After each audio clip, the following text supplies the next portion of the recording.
ॐ भूर्भुवः स्वः तत्सवितुर्वरेण्यं भर्गो देवस्य धीमहि धियो यो नः प्रचोदयात्। वेद विज्ञान आलोक पूर्व पीठिका कक्षाओं में आपका पुनः स्वागत है। प्रथम अध्याय जो पूर्व पीठिका में है, ईश्वर स्तुति प्रार्थना, इसकी क्यों आवश्यकता है? विज्ञान को जानने के पहले ईश्वर स्तुति प्रार्थना की जरूरत क्यों हुई? तो यहाँ हम सभी को पता है, आधुनिक विज्ञान ऑब्जर्वेशन यानी प्रेक्षण, गणित पर आधारित होता है। वेद विज्ञान भी प्रेक्षण पर आधारित होता है, परीक्षण पर आधारित होता है, लेकिन जब सूक्ष्म स्तर पर उतरना होता है तो हमें चेतनागत रूप में अपने तत्व को बढ़ाने की आवश्यकता होती है, क्योंकि सूक्ष्म विज्ञान किसी बाह्य उपकरण या बाह्य प्रेक्षण से संभव नहीं होता है। इस हेतु सत्व गुण का कैसे प्रादुर्भाव हो, इसके लिए सतत साधना की आवश्यकता होती है, एक वातावरण तैयार करने की आवश्यकता होती है। सच्चे गुरु मिल जाएं तो उनके सानिध्य में बड़ी शीघ्रता से यह कार्य हो सकता है। इसी कारण प्रथम अध्याय ईश्वर स्तुति प्रार्थना का है, जिसमें 12 मंत्र हैं जो ईश्वर की स्तुति के साथ साथ कुछ विज्ञान को बताना शुरू कर देते हैं, ताकि हम एक संबंध बना सकें कि हमें इस विज्ञान की ओर किस प्रकार बढ़ना है, साथ ही ईश्वर के प्रति हमारा अनुग्रह का भाव और हमारी साधना बढ़ती चली जाए। तो 12 मंत्र और 28 श्लोक हैं जो हमारे प्राचीन ऋषियों से लेकर राजा महाराजाओं से लेकर और वैज्ञानिकों तक को जिसमें अनुग्रह प्रेषित किया है, धन्यवाद प्रेषित किया है, कृतज्ञता ज्ञापित की है। तो इन 12 मंत्रों में जो सर्वप्रथम मंत्र है गायत्री मंत्र, आज हम इससे अपनी कक्षा का प्रारंभ करते हैं। और यह सर्वाधिक महत्वपूर्ण मंत्र होने के कारण वेद विज्ञान की दृष्टि से भी, क्योंकि सृष्टि निर्माण प्रक्रिया जब होती है, कणों से लेकर सृष्टि के बड़े बड़े पिंडों तक के निर्माण में गायत्री छंद रश्मि की क्या भूमिका होती है, जो कि हम 7वें अध्याय से पूर्व पीठिका के जानना शुरू कर देंगे छंद विज्ञान के समय से। क्यों यह सर्वाधिक महत्वपूर्ण है? क्यों हम जब बचपन से ही हमें गायत्री मंत्र सिखाना शुरू कर दिया जाता है, तो इसके आदि दैविक, आदि भौतिक और आध्यात्मिक तीनों अर्थों में से आदि दैविक पर भी आज हम थोड़ा सा जानेंगे। महर्षि दयानंद सरस्वती जी ने इसका आध्यात्मिक भाष्य किया था, वो हम उसी तरह से उनका लेंगे। और आचार्य श्री अग्निवत जी का इसमें आदि दैविक भाष्य का हम देखेंगे कि उन्होंने इस आदि दैविक भाष्य को करते समय किन बातों का ध्यान रखा और यह विज्ञान से किस प्रकार संबंधित है। साथ ही आदि भौतिक यानी कि हमारे लोक व्यवहार में यह किस प्रकार सार्थक होगा। तो हम शुरू करते हैं आज की कक्षा। 12 मंत्रों में से प्रथम मंत्र गायत्री मंत्र। सबसे पहले हम ये जानें, यह जो गायत्री मंत्र है पूर्व पीठिका के 7वें अध्याय में भी हम जानेंगे छंद विज्ञान में। तत्सवितुर्वरेण्यं भर्गो देवस्य धीमहि धियो यो नः प्रचोदयात्। यह आशीर्वचन गायत्री छंद, इसका प्रभाव, इसके देवता का प्रभाव आदि, इसके ऋषि का प्रभाव, इसका प्रतिपाद्य विषय, ये सब क्या होते हैं और ये कैसे सृष्टि के निर्माण में छंदों पर अपना प्रभाव डालते हैं, प्राणों पर अपना प्रभाव डालते हैं। लेकिन सर्वप्रथम जो मूल व्राहति रश्मियां भू भुव स्वहा, सर्वप्रथम इस प्रकृति रूपी पदार्थ में, मन में जब ओम का संचरण होता है तो काल तत्व बनता है। काल तत्व के बाद जब मनस तत्व के बाद जब सर्वप्रथम व्याहृति रश्मियां बनती हैं, वो व्याहृति रश्मियां क्या निर्मित करती हैं, तो इसके विज्ञान को हम बहुत अधिक विस्तार में तो आज नहीं जानेंगे, लेकिन यह प्रथम अध्याय पूरे वेद विज्ञान में हमारी श्रद्धा और हमारा तर्क स्थापित कर देगा। तो भू भुव स्वः जो व्याहृतियां हैं, हम आर्ष ग्रंथों में भी देखेंगे तो यहां तक की कड़ी तो हमें मिल जाएगी। ऋक, यजु और शाम, यह जो छंदों के प्रकार हैं, यह भू भुव और क्रमशः भू भुव और स्वः से ही जनित होते हैं। और आधुनिक विज्ञान में जो ऐतेय ब्राह्मण के अंदर आया है, आचार्य श्री ने जो इसे भाष्य किया है, उसमें जो पूरे संबंध उन्होंने तर्कबद्ध ढंग से निकाले हैं विद्वज्जन आलोक में, तो यहां हम पाएंगे भू जो ऋख को जनित करती है, चंद्र रश्मियों को, उसका स्वरूप क्या है, उससे कौन से कण बनते हैं, उससे जो जो बेसिक हमारे फंडामेंटल पार्टिकल्स होते हैं सूक्ष्म स्तर पर, क्वार्क, मेसॉन, लेप्टॉन, ये जितने भी यहाँ पे लिस्ट भी दी हुई है थोड़ा सा, ये पूरा उससे संबंधित है। पृथ्वी तत्व बोलते हैं जिसे, तो पृथ्वी तत्व भू के द्वारा ऋख के उत्पन्न होने से भुवः यजु छंद रश्मियों को, यजु छंद रश्मियां हमारा जो आकाश तत्व है, जिसको वर्तमान विज्ञान स्पेस कहता है, और वैदिक विज्ञान स्पेस के भी दो भाग मानता है, एक पदार्थ और एक शून्य। तो हम जो पदार्थ रूपी स्पेस है, जो जो जो एक जाल के समान सब कुछ थामे हुए है, वो किन रश्मियों से बनता है, उस आकाश के निर्माण में इस रज्जु चंद्र रश्मियों की आवश्यकता होती है, और उनका कारण बनती है भुवः व्याहृति रश्मियां।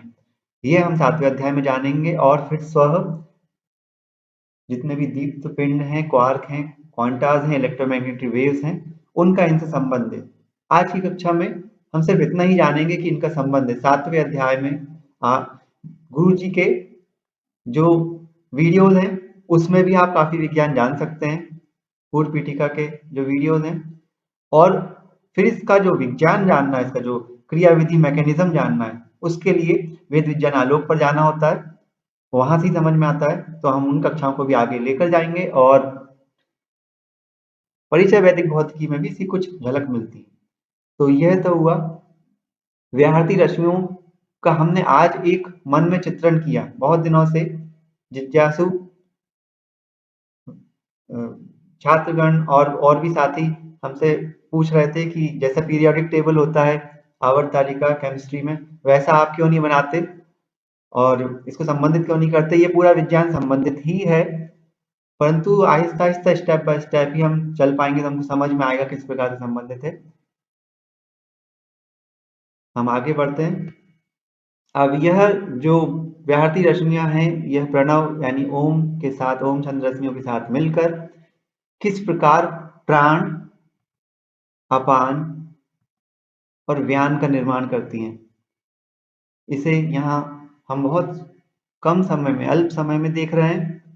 इसका विस्तार हम आने वाले चैप्टर्स में करेंगे। अब भूर्भुवः स्वः जो हमारा मूल मंत्र है, निश्चित गायत्री छंद, 23 मात्राएं इसमें। महर्षि दयानंद ने इसका आदि आध्यात्मिक भाष्य किया।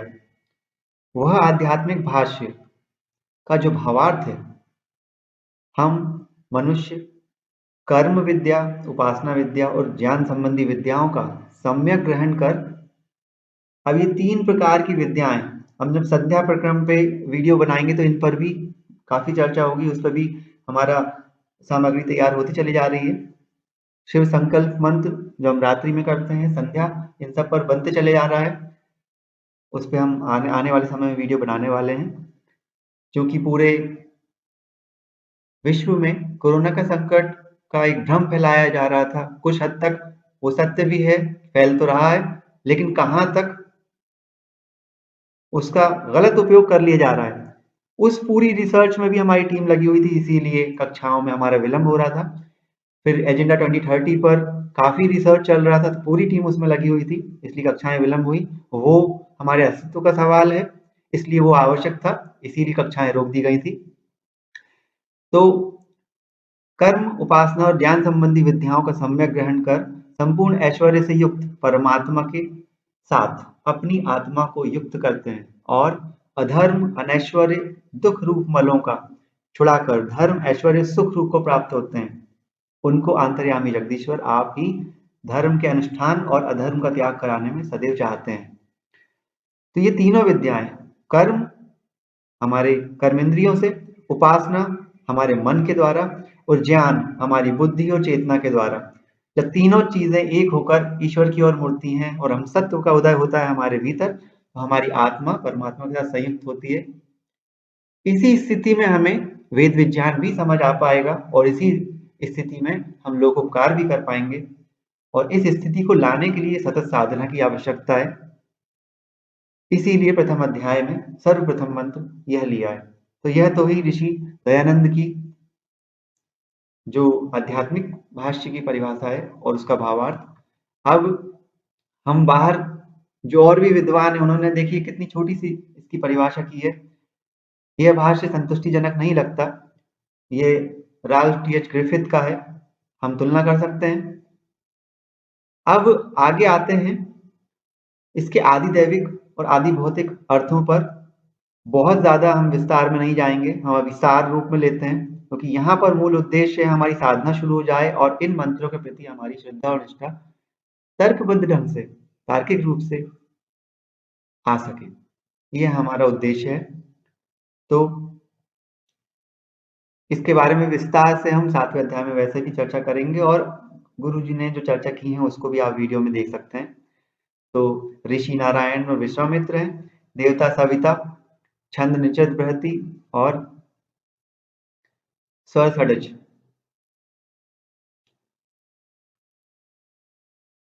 इन सब का क्या प्रभाव होता है किसी मंत्र पर, वैज्ञानिक प्रभाव क्या होता है, ये सारी बातें हम 7वें अध्याय में देखने वाले ही हैं।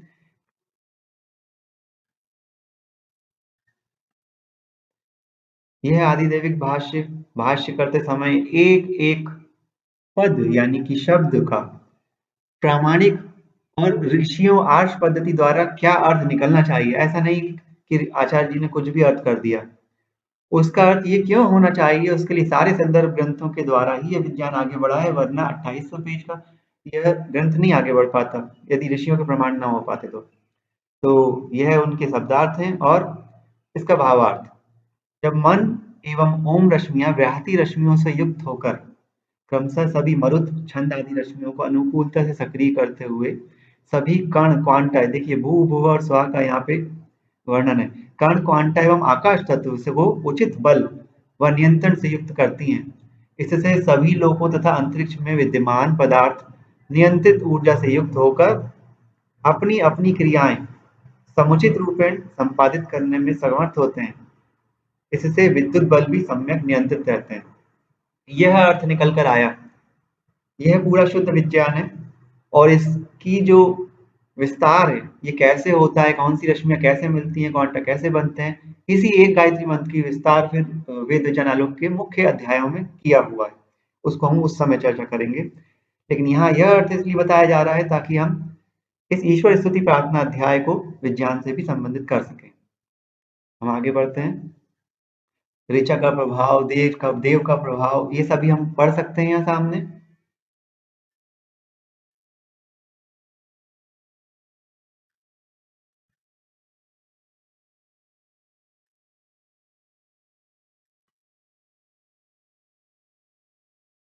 अब आदि भौतिक भाष्य कि लोक व्यवहार में राज्य चलाने के लिए हमारे घर में हमारा कैसा लोक व्यवहार होगा, समाज में कैसा होगा, उसके लिए भी यह भाष्य एक एक पद का, एक एक शब्द का हुआ और उसका जो भावार्थ निकलता है।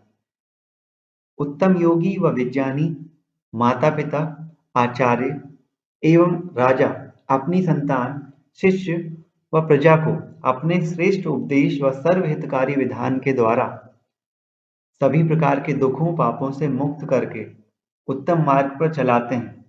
ऐसे माता पिता, आचार्य एवं राजा के प्रति संतान, शिष्य व प्रजा अति श्रद्धा भाव रखें, जिससे संपूर्ण परिवार, राष्ट्र व विश्व सर्वविध सुखी रह सके। यदि हमारे प्रारंभिक काल से, बचपन से ही इस तरह के अर्थ को समझाकर इस पर आचरण करने के लिए हम खुद भी प्रेरित हों और हमारे से छोटे और को भी प्रेरित करें, और जो हमारे बड़े इस पर आचरण कर रहे हैं उनका हम अनुसरण करें, तभी इस विश्व का कुछ भला हो सकता है। और जो नीतियां हैं, राजनीतियां भी, वो इसके आधार पर बने, तभी हम एक नई मनुष्यता का निर्माण कर सकते हैं। यह मंत्र का अर्थ भी बहुत विस्तार में जा सकता है, यहाँ सिर्फ भावार्थ हमने वर्णन किया, सिर्फ यह बताने के लिए कि प्रथम अध्याय में यह मंत्र क्यों रखे। तो आदि भौतिक, आदि दैविक और सबसे शुरू में हमने आध्यात्मिक जो भाष्य देखा, इन तीनों भाष्यों पर चलते हुए ही हम विज्ञान को भी समझ पाएंगे, हम अध्यात्म को भी पा पाएंगे, और हम किस प्रकार समाज में, देश में, राष्ट्र में, विश्व में लोक व्यवहार को करते हुए सही नीतियां बना सकें और ईश्वर के पथ पर गमन कर सकें, ईश्वर की ओर बढ़ सकें। यही इस मंत्र के द्वारा हमने जाना। यह प्रथम मंत्र है। अब बाकी मंत्रों को भी हम इसी प्रकार से लेते चले जाएंगे, 12 मंत्रों का अर्थ करेंगे, उसके बाद श्लोक, श्लोक में जिन महर्षियों, राजाओं और वैज्ञानिकों के बारे में आया है उनके बारे में भी थोड़ा थोड़ा जानेंगे, ताकि हम गौरव कर सके इस राष्ट्र पर और अपने इतिहास पर। और उसके बाद अध्याय 2 शुरू होगा। तो पहले तो ये मंत्र श्लोक ही इस कक्षाओं में चलेंगे, और बाकी जो कक्षाएं चल रही थी वो भी अब पुनः शुरू हो जाएंगी, जो अन्य कक्षाएं थी। और इसके साथ साथ हम पश्चिम का जो मनोविज्ञान समझ रहे थे, कार्ल गुस्ताव जुंग वाला डीप वर्क, हमने पहले ही कहा था कि उसको समझने के बाद तुरंत हम मनोविज्ञान क्या कहता है और कैसे वो और ज्यादा गहरा है, इसकी तुलना करेंगे। इसीलिए पहले उनका विज्ञान हमने लिया, डीप वर्क, वो सेशन भी आगे बढ़ाएंगे।